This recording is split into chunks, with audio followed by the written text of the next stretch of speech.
Muuqaalkan waxaan ku sahmin doonaa arrin dadku inta badan aysan ka fikrin oo aysan si qoto dheer uga fikrin. Saameynta uu leeyahay hormoonka testosterone marka laga hadlayo nolosha ragga, iyo si gaar ah marka laga hadlayo nolosha bulshada iyo shakhsiyaadka. Waxaan ka faaqidi doonaa halkan testosterone inuusan ku koobnayn caafimaadka kaliya, balse uu ku kooban yahay nolosheena inuu quseeyo rag iyo dumar intaba. Inkastoo mararka qaar laga yaabo in loo arko mowduuc aan muhiim ahayn ama aan xasaasi ahayn, haddana hormoonkani wuxuu door muhiim ah ka ciyaaraa caafimaadka guud, niyadda, iyo xitaa habdhaqanka bulshada, gaar ahaan ragga. Marka hore waa inaan eegnaa sida testosterone u saameeyo go'aan qaadashada iyo hogaaminta. Testosterone wuxuu saameeyaa go'aan qaadashada iyo hogaaminta, labadaas ayuu saameeyaa. Cilmi baarisyada qaar ayaa tilmaamaya in heerka testosterone uu xoojin karo kalsoonida iyo dhiiranaanta. Macnaha, haddii aad aragto nin kalsoonidiisu badan tahay ama dhiiranaantiisu badan tahay, ninkaasi heerka testosteronkiisa aad ayuu u fiican yahay, taasoo ah astaamo muhiim u ah hogaaminta iyo guulaha shakhsiyadeed. Waxaa la yiraahdaa ragga hogaamintoodu fiican tahay way ka testosterone fiican yihiin ragga kale. Kama hadlayna caafimaad ahaan, laakiin xitaa nolosha caadiga ah. Si kastaba ha ahaatee, waxaa jira seef laba af leh. Heerka testosterone oo aad u sareeyo sidoo kale waxaa mararka qaar lala xiriiri karaa dabeecado halis ah sida khamaarka oo kale ama xadgudubyada. Waxaa la yiraahdaa dadka inta badan khamaarka ciyaara ama risk takerka inta badan ah waa dadka testosteronkoodu aadka u badan yahay.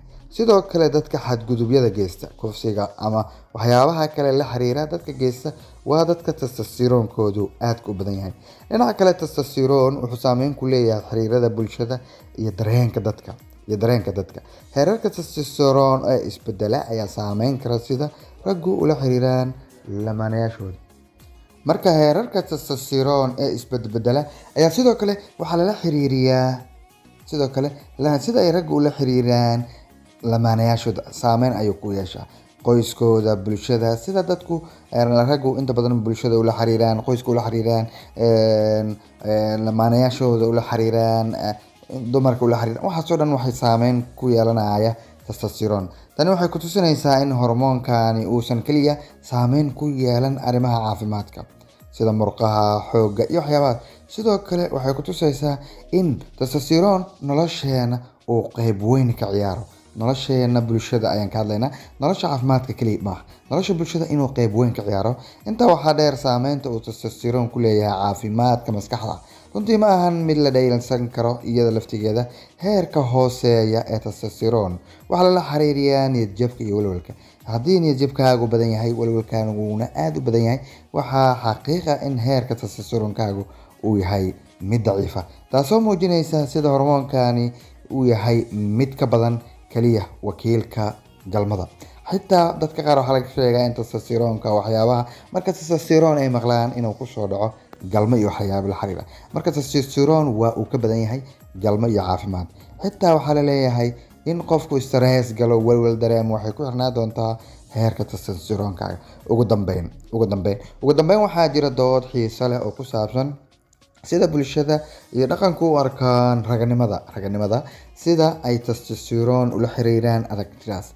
Raganimadaada iyo testosteronekaagu way isku xiran. Kama hadlayno inaad tarankaagu fiican yahay, laakiin waxaan ka hadlaynaa raganimada, macnaha raganimada kugu jirta adiga iyo kartidaada iyo testosteronekaaga kugu jira waa isku xiran yihiin. Waxaan aragnaa inta badan gabdha la yiraahdo wiilo macnaha kama wadno magac ahaan, laakiin marka dhaqankeeda la arkay sida ragga u dhaqanta.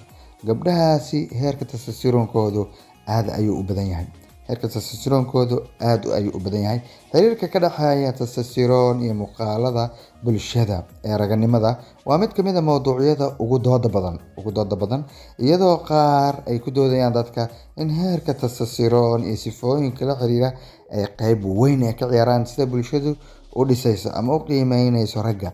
Haddaad aragto bulsho dhisaysa raggooda qiimeeya, bulshadaasi waxaa aad u fiican heerka testosteronkooda.